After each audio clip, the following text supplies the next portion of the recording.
Salam Bapak Ibu serta Saudara yang dikasihi oleh Tuhan. Perkenalkan, nama saya adalah Yonatan. Saya adalah kader pendeta GKI yang sedang menjalani tahap perkenalan di GKI Jember. Sebelum kita bersama-sama merenungkan firman Tuhan, mari kita bersatu di dalam doa. Kami mengucap syukur ya Tuhan, Kau selalu hadir dalam setiap titik kehidupan kami. Engkau hadir dalam istirahat kami, Engkau hadir dalam pekerjaan kami, bahkan Engkau juga hadir dalam setiap langkah yang kami ambil ya Tuhan. Kini ya Tuhan, kami juga ingin bersyukur Engkau juga hadir untuk bersama-sama dengan kami membaca, mendengar dan merenungkan firman-Mu. Biarlah apa yang kami baca dan dengarkan nanti dapat kami resapi dengan penuh. Biarlah apa yang kami dengarkan nanti juga dapat kami lakukan dalam kehidupan sehari-hari kami. Bimbinglah kami dengan Roh Kudus-Mu ya Tuhan. Di dalam nama Tuhan Yesus Kristus kami berdoa dan mengucap syukur. Amin. Bapak Ibu serta Saudara yang dikasihi oleh Tuhan, pembacaan kita pada hari ini diambil dari Kisah Para Rasul 8 ayat yang ke-26 sampai dengan 31. Kisah Para Rasul 8 ayat 26 sampai 31 berbunyi demikian.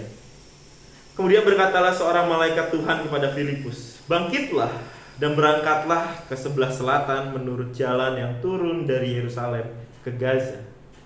Jalan itu jalan yang sunyi." Lalu Filipus bangkit dan berangkat. Ada seorang Etiopia, seorang sida-sida istana, pembesar dan kepala pembendaharaan Sri Kandake, ratu negeri Etiopia, yang pergi ke Yerusalem untuk beribadah. Orang itu sedang dalam perjalanan pulang dan duduk dalam keretanya sambil membaca kitab Nabi Yesaya. Lalu kata Roh kepada Filipus, "Pergilah ke situ dan dekatilah kereta itu." Filipus bergegas ke situ dan mendengarkan sida-sida itu sedang membaca kitab Nabi Yesaya. Kata Filipus, "Mengertikah Tuan apa yang Tuan baca itu?" Jawabnya, "Bagaimana aku dapat mengerti kalau tidak ada yang membimbing aku?" Lalu ia meminta Filipus naik dan duduk di sampingnya. Demikianlah firman Tuhan.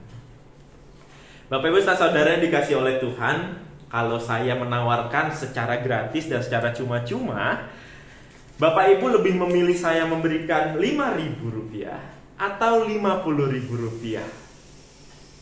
Tentu pasti Rp50.000 ya. Atau masih mungkin lebih milih Rp5.000 deh karena nggak enak gitu ya. Udah Rp5.000 aja. Kalau gitu saya tambahin jumlahnya. Bapak Ibu lebih memilih Rp5.000 atau Rp100.000? Kalau orang normal, kalau orang yang biasa-biasa saja gitu ya, karena mendapatkan secara gratis, pasti akan lebih memilih Rp100.000. Dan itulah kebanyakan orang memilih gitu ya. Karena sifat manusia pada dasarnya adalah selalu memilih yang lebih enak untuk dirinya. Selalu lebih memilih apa yang dilihatnya dapat menguntungkan dirinya lebih banyak. Dan mereka pasti akan menolak yang namanya menguntungkan lebih sedikit atau merugikan dirinya. Tapi Bapak Ibu saudara yang dikasihi oleh Tuhan, hari ini saya ingin mengajak kita untuk melihat kisah dari Filipus pada bacaan kita. Wah, Filipus sebenarnya memiliki pilihan gitu ya. Ketika diminta oleh Tuhan pergi dari daerah Samaria tempat ia menginjili, dan tercatat bahwa Filipus itu sebenarnya sudah sukses di sana. Dia berhasil menginjili banyak orang, banyak yang percaya kepada dirinya. Wah, apa-apa dia udah enak gitu ya. Tapi tiba-tiba pada suatu hari malaikat Tuhan datang untuk meminta Filipus pergi ke tempat lain. Bahkan di situ dicatat ke tempat yang sangat sunyi, tempat yang sepi. Dan tercatat juga bahwa itu adalah daerah Gaza yang dimana jarang sekali orang lewat di daerah sana. Karena daerah itu adalah daerah padang gurun. Bapak Ibu saudara dikasihi oleh Tuhan, kalau Bapak Ibu jadi Filipus, pilih mana? Menetap di tempat yang sudah settle, tempat yang sudah nyaman, tempat yang sudah semuanya ada dan sukses di sana, atau justru berpindah ke tempat yang tidak pasti, ke tempat yang tidak ada orang sama sekali, ke tempat yang dimulai dari nol kembali? Yang mana yang Bapak Ibu pilih? Tentu seperti memilih uang tadi, pasti kita lebih memilih sesuatu yang nyaman. Berbeda dengan kita, Bapak Ibu saudara yang kasih oleh Tuhan, Filipus lebih memilih untuk mengikuti arahan Tuhan. Ya, mengikuti kata Tuhan untuk pergi ke daerah yang sepi, yang mungkin tidak akan ada orang sama sekali lewat di sana. Padahal pekerjaan dia adalah mengajarkan firman Allah. Kepada siapa ya dia akan mengajarkan kalau tidak ada satu orang pun yang lewat? Namun Bapak Ibu saudara yang dikasih oleh Tuhan, inilah rancangan Tuhan. Inilah kacamata Tuhan.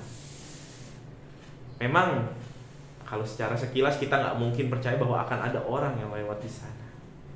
Tapi tiba-tiba saja ada seorang sida-sida dari Ethiopia, tempat yang jauh, yang sama sekali kita tidak pernah pikirkan, sama sekali Filipus tidak pernah membayangkan ada seorang dari Ethiopia akan lewat ke daerah itu.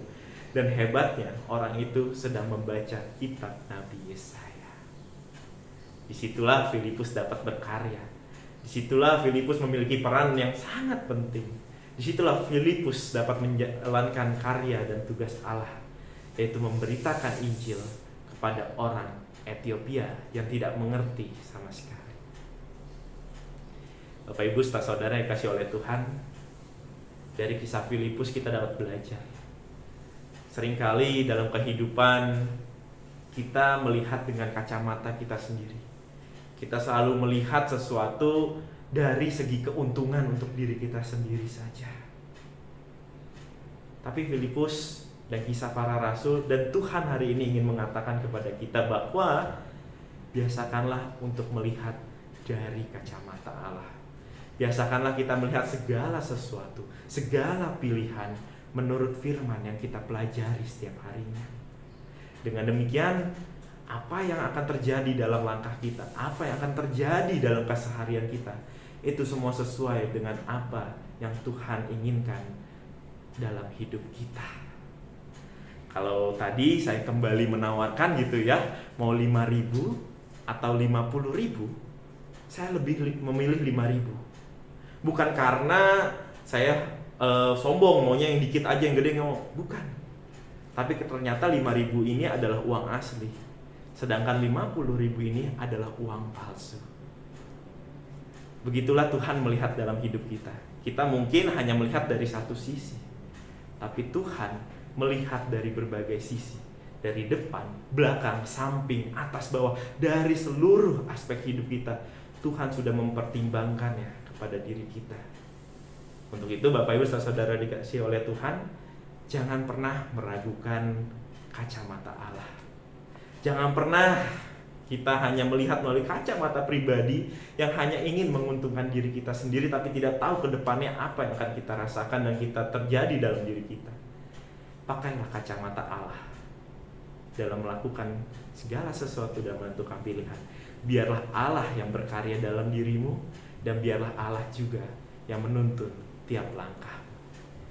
Tuhan Yesus memberkati kita semua. Mari kita berdoa.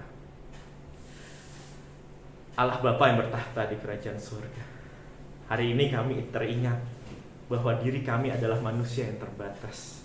Diri kami adalah manusia yang hanya melihat dari satu sisi saja, yaitu sisi egois diri kami. Tapi Tuhan, hari ini kami ingin belajar, kami ingin memulai untuk lebih lagi dalam menghayati firman-Mu. Kami ingin melihat segala sesuatu, segala pilihan dalam hidup melalui kacamata-Mu ya Tuhan. Bantulah kami Tuhan untuk menjadi pribadi yang lebih baik lagi sesuai dengan firman-Mu. Ajarlah kami hari lepas hari sehingga bertindak sesuai dengan apa yang Engkau firmankan. Terima kasih ya Tuhan. Di dalam nama Tuhan Yesus Kristus kami berdoa dan mengucap syukur. Amin.